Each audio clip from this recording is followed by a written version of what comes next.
how to stop performing as an actor.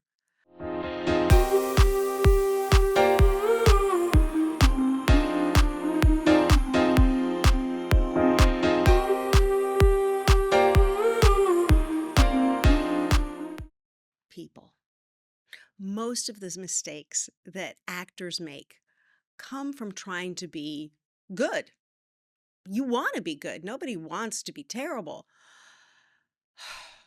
But I have seen some things. The mistakes come when you're trying to perform, when you want to impress, when you want to act every word and line, when you want to show people things rather than having them, rather than experiencing them.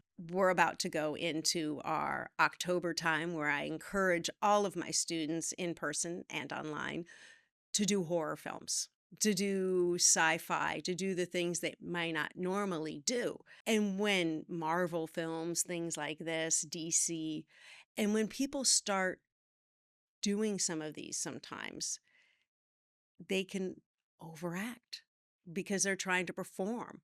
They want you to see that they are this crazy character.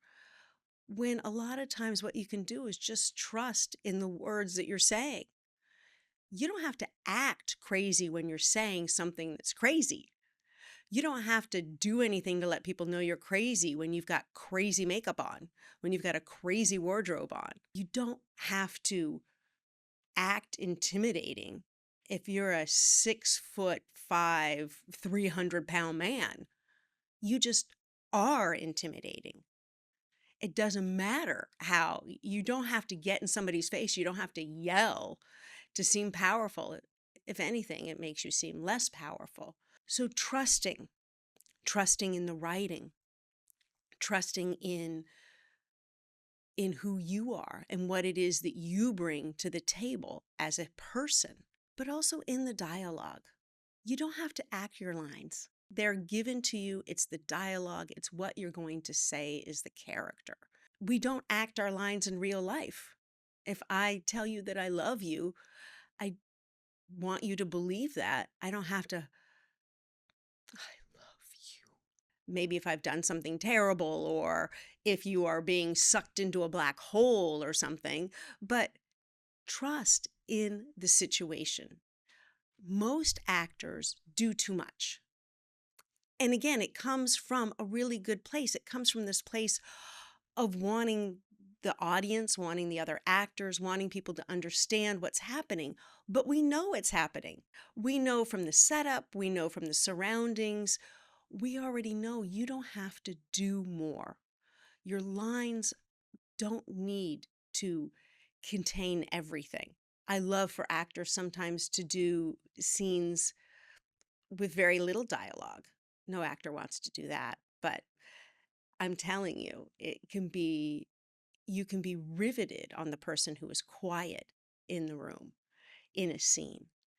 The director is always, and the editor are always going to be wanting to cut to that person. You can't just watch somebody chewing scenery nonstop.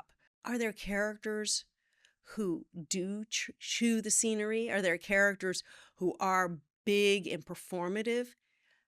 Yes, but they are very few and far between. And they are not like that, the character, 24/7. You're a villain in a comic book movie.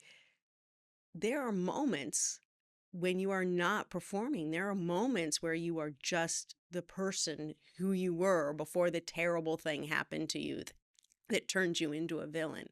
So the lesson in this is to trust. When I'm working with my students and I can see that they've put a lot of work into it and they're overperforming, they're performing, I will ask them, I'll tell them I'll give you at least 2 takes because I'll want another one where they do nothing. I want them to experience that without feeling like they can't have another take where they get to do all the things that they work so hard on. When you worked hard on something, it's still going to be there. It's going to be there in the fabric of the performance. Your work will always shine through, whether it's you make it look easy. hopefully that's what it is, and we don't think you're acting at all. Wow, that was just so effortless. Usually it takes a lot of work to get to effortless, but I don't want to see your work. I say that a lot in the studio. I say, this is not algebra. I don't want to see your work. I don't want to see how you got there. I don't want to see you scheming and showing me your inner monologue. I just want you to have it, and I want you to trust. And oftentimes when I tell an actor, I'll give you at least 2 takes and I'll let you do the last one however you want. But give me one where you do nothing. Do nothing. It's usually wonderful. I don't know that the actors always believe that it's as wonderful as it is, but to trust in the process, to trust in the words again that you're saying, those will carry so much. You don't have to do the words. You just say the words. If you have an example of somebody that you think is performing or not performing when they should be, drop it in the comments. I'd be very curious as to what it is that you like and don't like. But I'm telling you, acting is about believable behavior in the imaginary world of the script.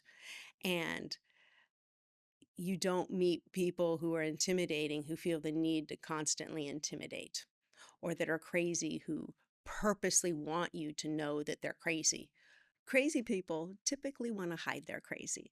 So anyway, I'm interested in what you think about this. If you do it, it's such an easy thing to correct. Stop.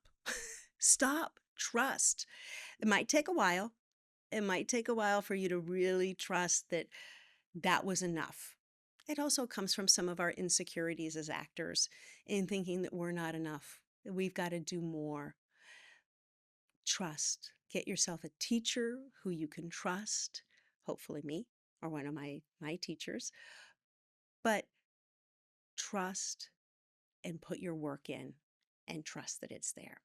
When you are ready to do what you came here for, come and take a class with us, in person or online. Until then, I will see you next week. How to? You just stop it. Okay.